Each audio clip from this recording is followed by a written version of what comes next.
I want to begin by thanking Father Juan and the rector of this university for being generous hosts, but especially our dear patron, Archbishop Theodosi. These years that I've known you, you've been more than a patron, but a generous friend. And I thank you for your kindness over the years, and especially for your kind words this morning. When I thought of what I could bring you as a little token of appreciation, I remembered that this month, July, is the 50th anniversary of the moon landing. Apollo 11, 50 years ago in 1969 in July, put two human beings on the surface of the moon for the first time. And in addition to that being a particular moment of national pride for me, it was also very interesting. Everybody perhaps remembers Neil Armstrong's famous words, "One small step for a man, one giant leap for mankind." But what they don't remember, and I just came to realize, the first thing that they did, remember there were three of them, right? One stayed up above in the orbiter, two went down in the lunar lander, and then Armstrong went out, and then the other guy. So when the first two guys got down and landed on the landing, the first thing they did was read from the book of Genesis. In the beginning, God created the heavens and the earth. And it was a moment of more than just American pride. It was a moment of unity and real pride for all of us as human beings. In fact, the achievements of the United States space program would not have been possible without the wonderful competition that the Russians provided and the great bravery of their cosmonauts and outstanding scientists. But it was a real moment of coming together in a cosmopolitan moment, and that is what we in some small sense do here. So I'd like to present you, Archbishop, with this commemorative pen of the Apollo 11 mission.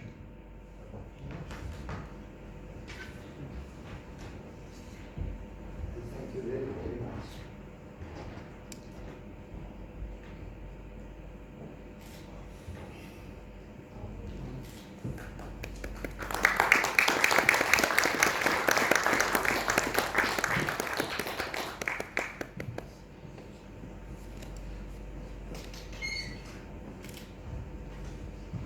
Well, this morning I'd like to begin a little interesting journey with us for the next several minutes and take us into some history, a common European history that many of us are aware of, but looking at it in a different way to confound our understandings in a critical way of some of the crucial elements of today's debate about nationalism and populism versus globalism. Remember last year I spoke about this subject, and I began with a criticism of the narrative that says populism equals nationalism equals fascism equals disaster for humanity. And I suggested that that was a simplistic and distorted view. And I want to return to that theme, but I want to do it in some different ways this morning. The title is The Generative Principle and the Providential Constitution, two somewhat antique terms that in fact come from the 19th century. But my larger project is to reconcile, at least to complexify, this dichotomy between particularity, localism, loyalty to our place, our country, our people, and on the other hand, cosmopolitanism, globalism, working together in the spirit of Apollo 11. Well, this particular concept of the Providential Constitution and the Generative principle stands over against the social contract theory of political formation, which we're all familiar with. But just to rehearse that and discuss it in the way, set it in the context that I think is useful for this morning. Remember that the social contract theory has the great strength of emphasizing human agency in the formation of political society. That human beings at some time in our history decided to create political societies in which they made a deal, a contract, and gave up certain things, gave up certain liberties in exchange for security, in exchange for escape from a state of war against all, or in exchange, if you go to Locke, in exchange for protection of private property. And this, again, has its advantages because it emphasizes the fact that human society is something that we make, that we don't just, it doesn't just come down from God through divinely appointed and anointed kings.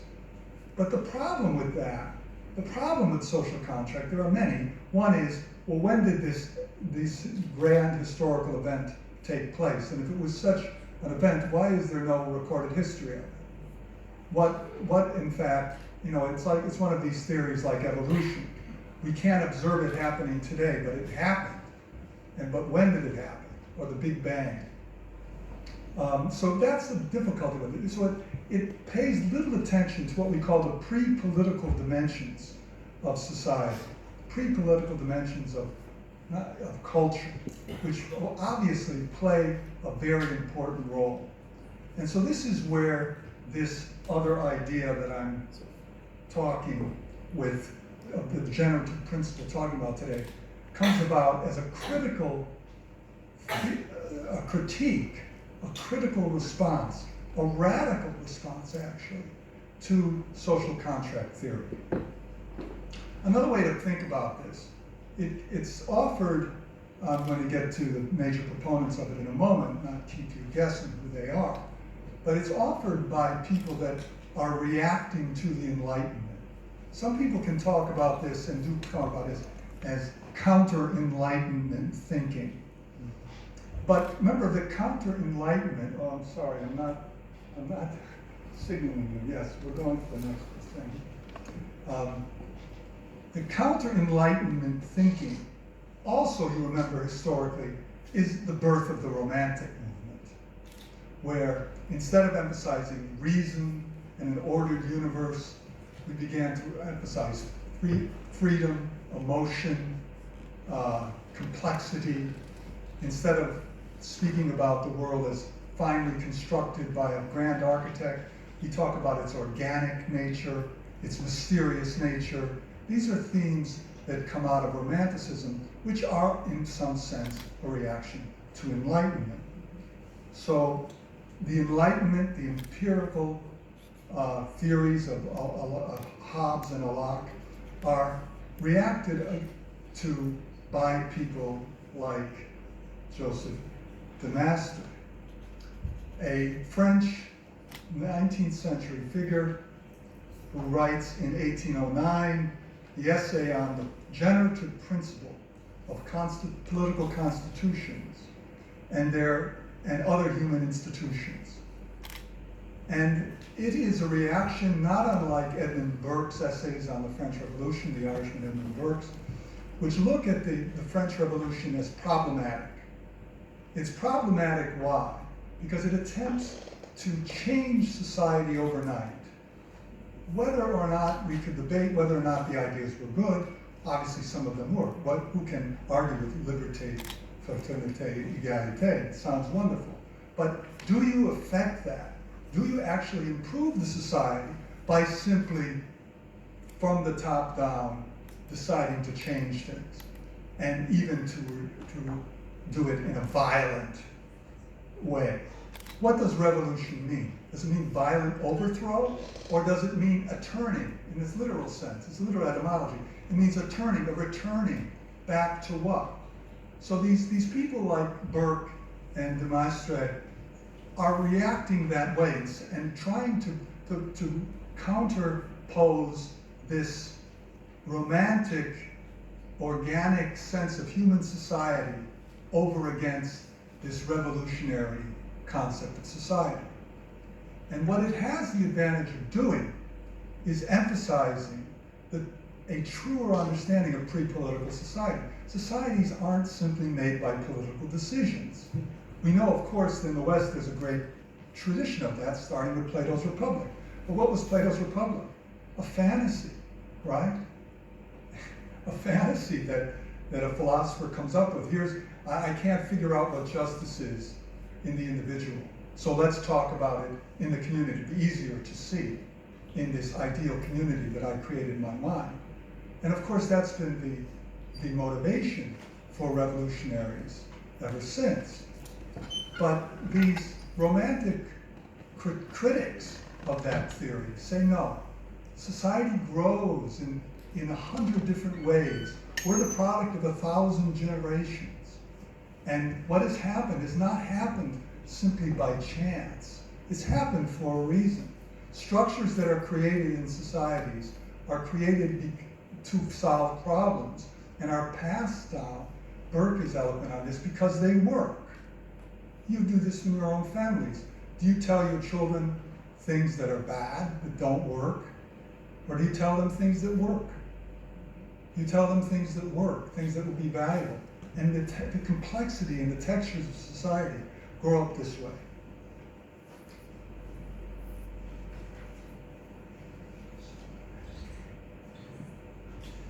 Okay.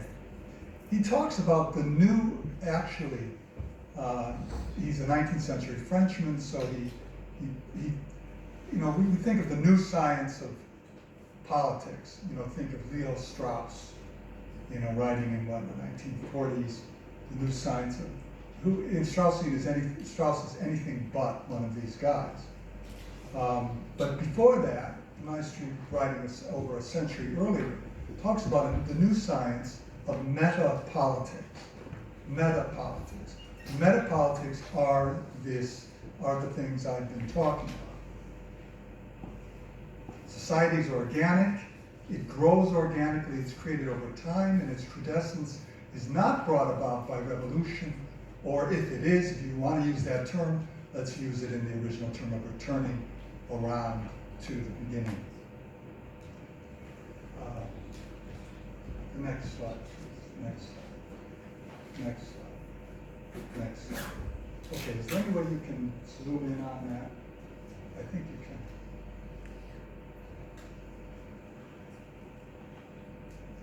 Okay.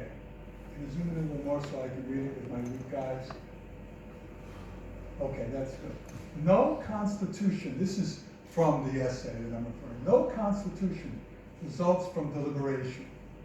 No constitution results from deliberation.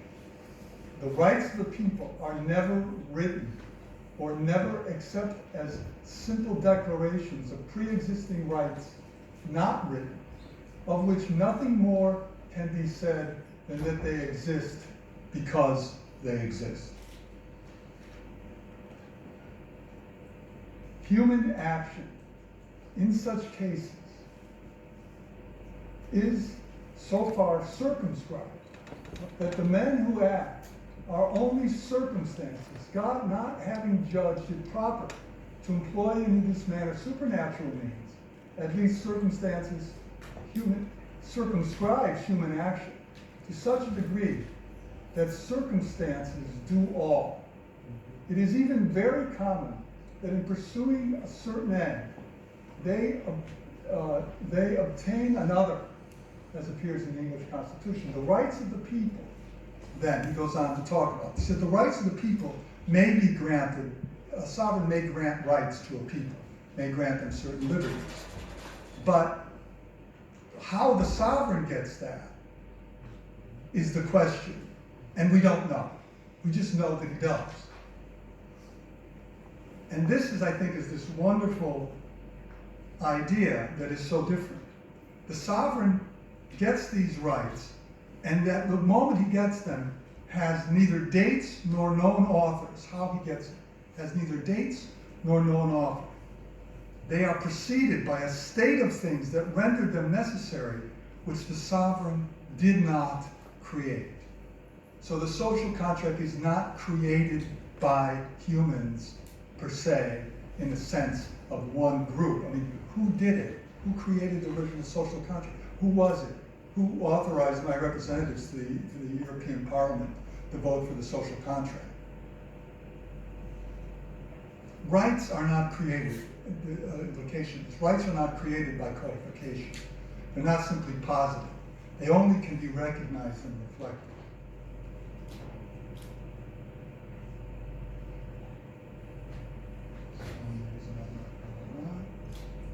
Okay. Laws, following up, are only reflections of pre-existing rights. They may not all be written down. Something must be left in the dark, he says. The more that is written, the weaker is the constitution of the state. Now, I mean, if you compare continental law to English and American common law, there is this difference. Common law is judge-made law. It's not all written down. It's not all statutory. The judge has to decide whether this new case was like the old case, and if it is, then it should come out the same way. He can't refer to a statute in a strictly common law manner. Constitutions, the written constitutions, do not constitute the order of society. Society is not constituted by a constitution. It's already existing. The Constitution can merely reflect the existing order. Then how could this ever appeal to liberals? You could just say this guy's a hopeless royalist, which he was, a hopeless elitist. How could any liberal ever like him? But there are two examples which I'm going to make before closing. One very famous liberal and one less famous liberal did embrace the thoughts. The first one is none other than Giuseppe Mazzini, who is the honorary founding father of the EU or the United Nations, who talked ad nauseum about a cosmopolitanism of nations. He's a founding father of modern Italy. He was a revolutionary in favor of the rights of nations. Why in the world would he like this guy? Because he emphasized that the societies are not built on rights. His famous work is called The Duties of Man. I diritti umani. Not I diritti, I doveri umani. The obligations of man. And he criticizes the French revolutionaries, saying they're too materialistic, too individualistic, and too atheistic. And society is about duties. Duties to whom? Duties to God, duties to humanity, duties to the nation, duties to the family, and duties to self.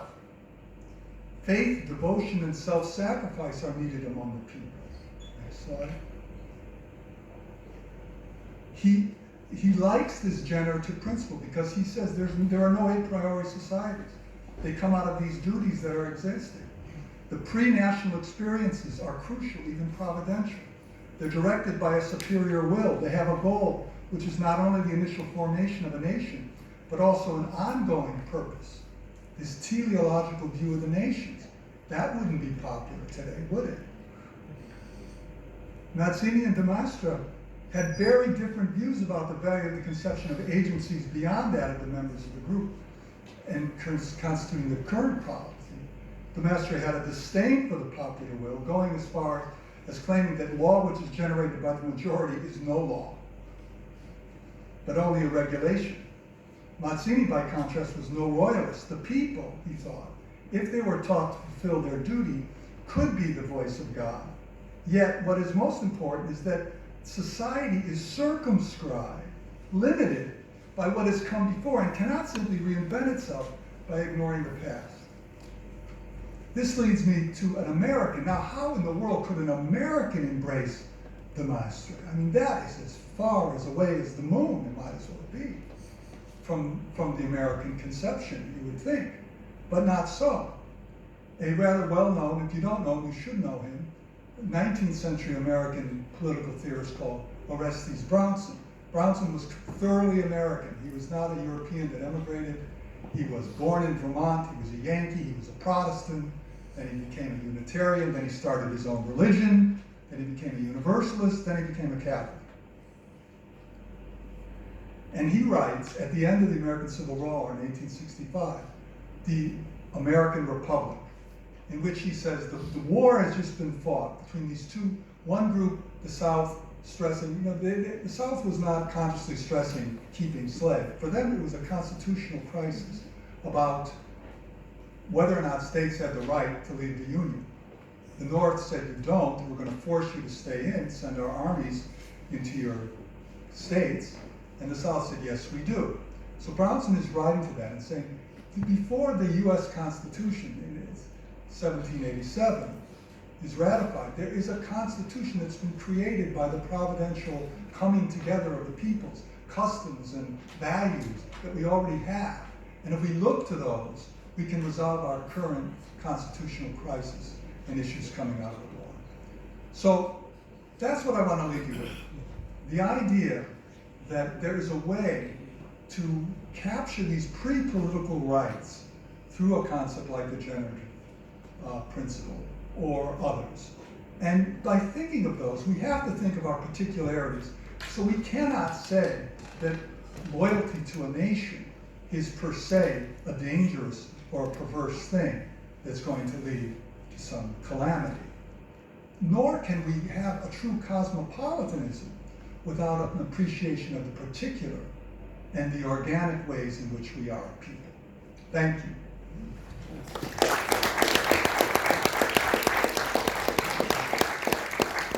So we have time for a few questions if we've got anybody that would like.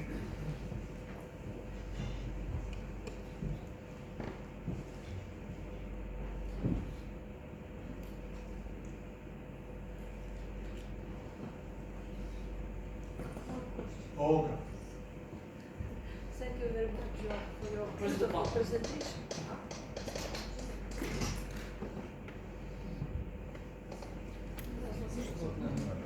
Okay. I have one unanswered question. Thank you very much. But you said that nationalism, populism, and fascism is the same. You equate. Why you equate it? No, I don't. I say that's what the enemies of current populist movements today.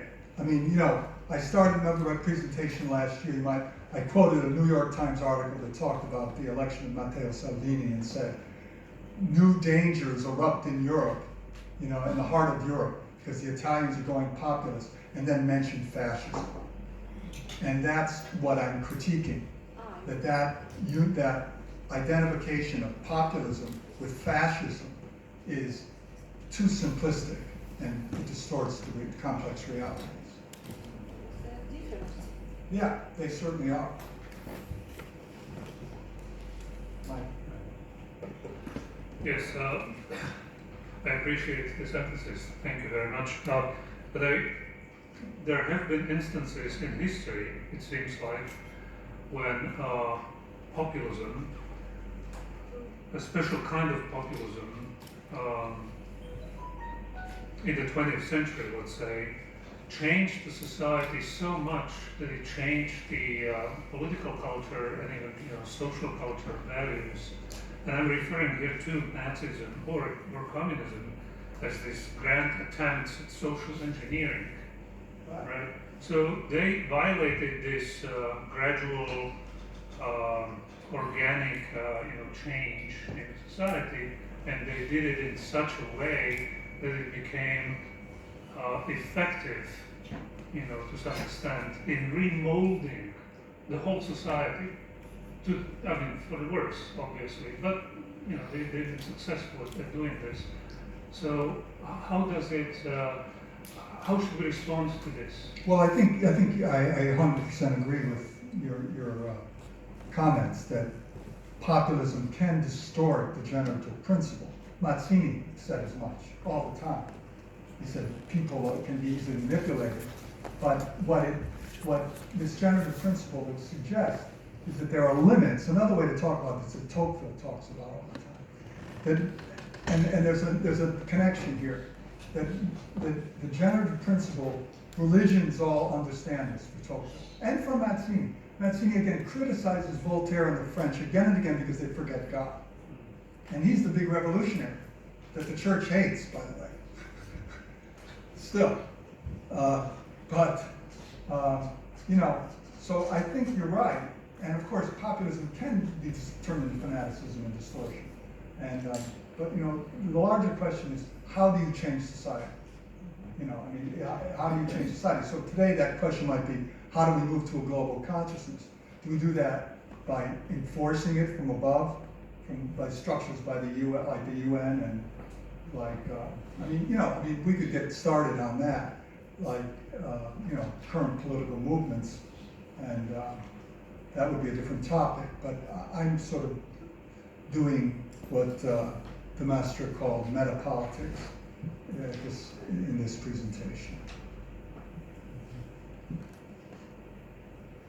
Yes, we've got two behind you, sir, and then ladies before gentlemen. This doesn't work, so. I can hear you.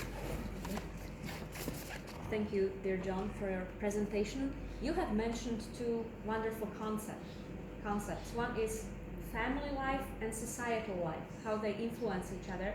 And then I liked very much your emphasis on duty versus rights. Right. So we hear a lot in Western societies about freedom and rights. Right.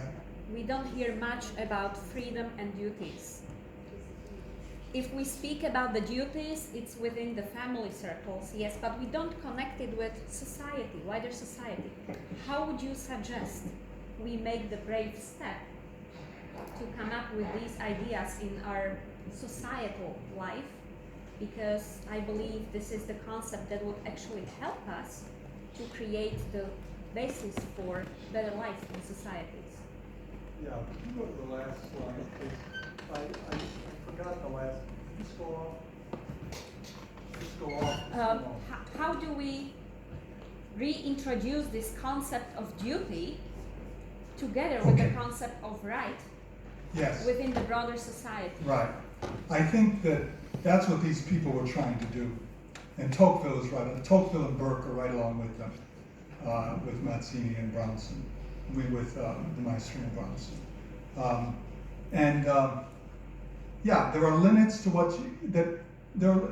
another problem with this is this concept flies in the face of legal positivism, okay, which is the basics of the legal system today around the world. Mm-hmm. I mean, I'm an American lawyer. We never, American lawyers never study legal philosophy. It's not required in a single law school in the United States. It's not required in any state to get a license to practice law. It is legal positivism leads to a movement called legal realism. Legal realism is very related, but laws are what judges do. The legal realists emerged in the 20th century. They're literally influenced by this B.F. Skinner's of the world, behaviorists. And so for them, law is the behavior of judges, period.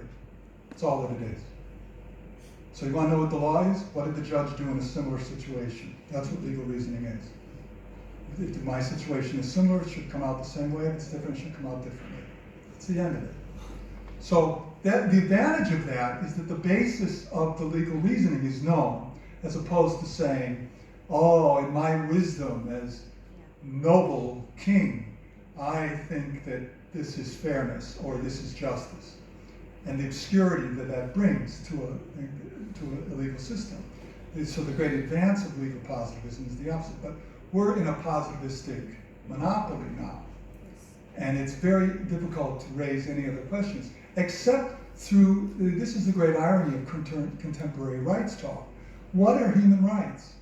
It's a natural law-based idea. They're not positive rights. The very concept is you say, I as a human being, I have a right, whether or not this state acknowledges it. Because it comes out of the crisis of stateless people in the Second World War, who could be dealt with any way they wanted because they were stateless and there were no laws to protect them. So the human right is what? Is naturally as a basis of as I'm a human being, so I possess this right.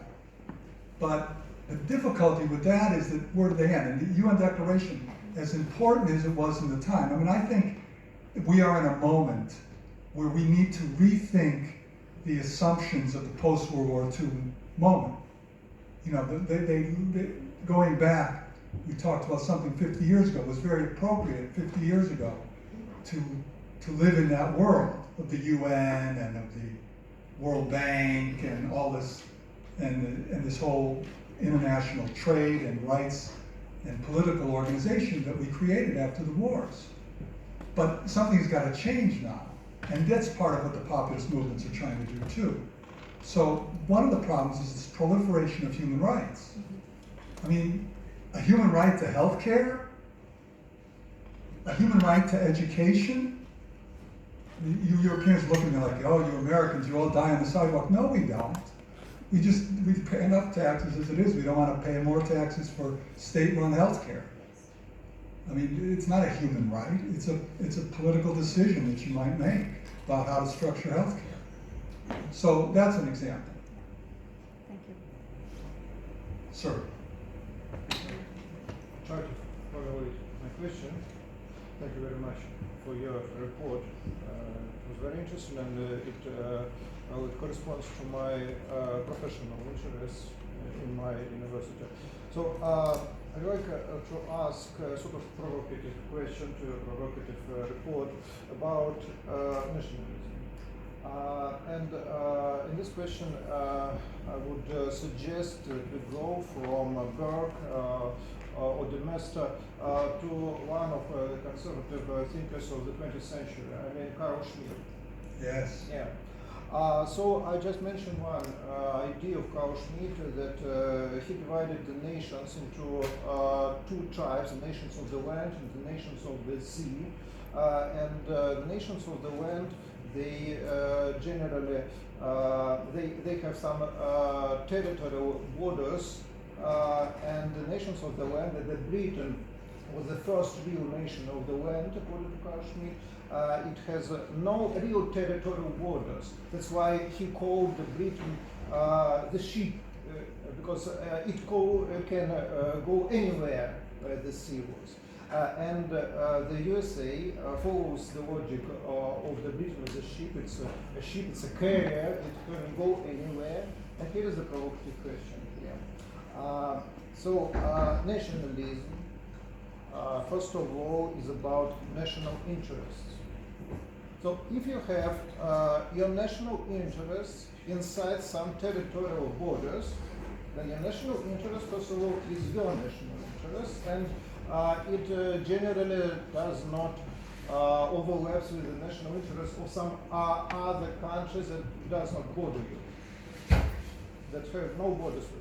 But if you are a carrier, a great ship, yeah, so you have borders with everybody else, almost everybody else in the world. And the question is, if the nationalism is about national interests, and your national interest corresponds with the national interest of many other nations, so what is the suggestion here, your suggestion, yes? So how should this national, when this national interest overlaps with the national interest of other countries, what is the suggestion? How should these conflicts be resolved? Yeah. Yes, thank you. That's a very astute comparison with Schmitt. Thank you. Yeah. Very good and very provocative. And of course, there is no easy answer. And the idea of going back to with our current president, Donald Trump, talks about America first. But remember, when he says America first, he says, and I expect you to say Romania first, and I expect you to say Russia first. And then we will make a deal. Because you have to understand that Trump is a businessman. Yeah. He's not a diplomat. He doesn't come out of this world of diplomacy and international speak. So this is why he's hated in my own country as well as throughout the world. But this is why he's such a threat to the kind of professional, bureaucratic, diplomatic world, which is, in his opinion, created a mess. Most recently, our our wonderful forays into the Middle East and Afghanistan that have wasted several $1 trillion and done no good. No good for us and no good for them. And this is widely acknowledged in American life. So there is no easy answer, but the cosmopolitanism of nations can never be ignored. And that is a great advance of the 20th century. So trying to do more than just saying, these are our, we have a bigger stick than you, so we can project American power by sending some war machines and force you into what we're doing. I don't think that's been the American concept of empire anyway. I mean, I think the idea of this post-World War II order was to create this interlocking dependencies and interests and manipulate those interests in a way that would serve our American interest, but would acknowledge, hopefully, create partnerships. And I think actually that practical view is a very good one. You know, common interests, common partnerships, and it's not one that is unique or unknown to diplomacy. But philosophically, it's a more difficult problem, which I have no lights on. Thank you. Farina. I also have a short question, but I think it is a big interest. Not to be a proud person now, but as a professor and hopefully in a time a future mother, I'm very interested about the educational policies regarding the social reform. How do we educate our children at home, but also in public schools, when they are confronted, maybe if we want to approach a populist way of educating them, when they are confronted outside with the political correctness that is trying and killing ourselves slowly. Thank you. Yes, thank you. A big part of why Donald Trump was elected was because Americans are so sick of political correctness.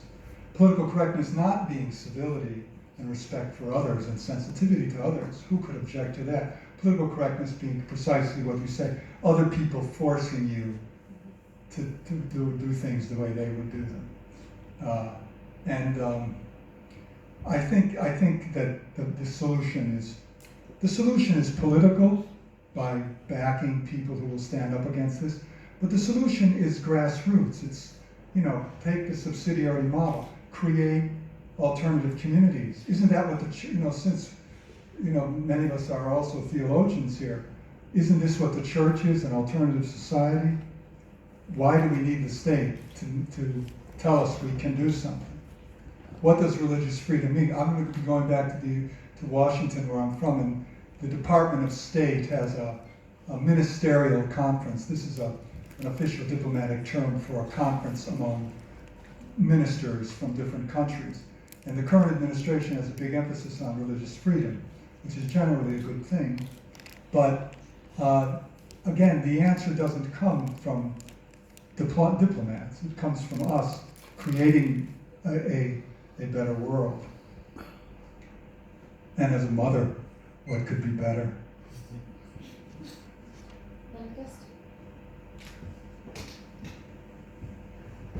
Thank you, Professor John, for your very excellent presentation. But I would like to ask you a simple question that Thank you. Can it be possible to introduce a system of moral education to restructure, reconstruct the character of a child from womb to tomb, as is advised by a very great American educationist, R.S. Peter?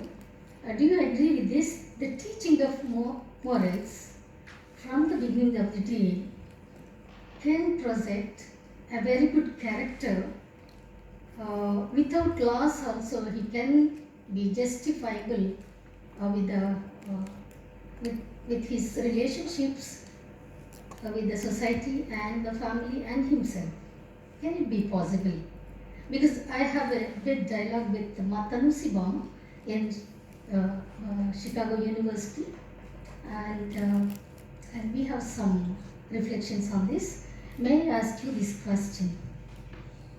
Well, of course. And the problem is the one that Farina suggested, is that when the state chooses which values are to be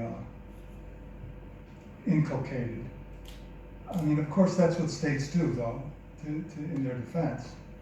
But the difference, whose values, whose justice, and I think there's always, I'm for the complexity of the individuals and not devolving to a kind of centralized decision-making process on such things. But still, I would like to come up with one suggestion for your reflection, that as humans, even though we are from different groups and isms and faiths, so up to human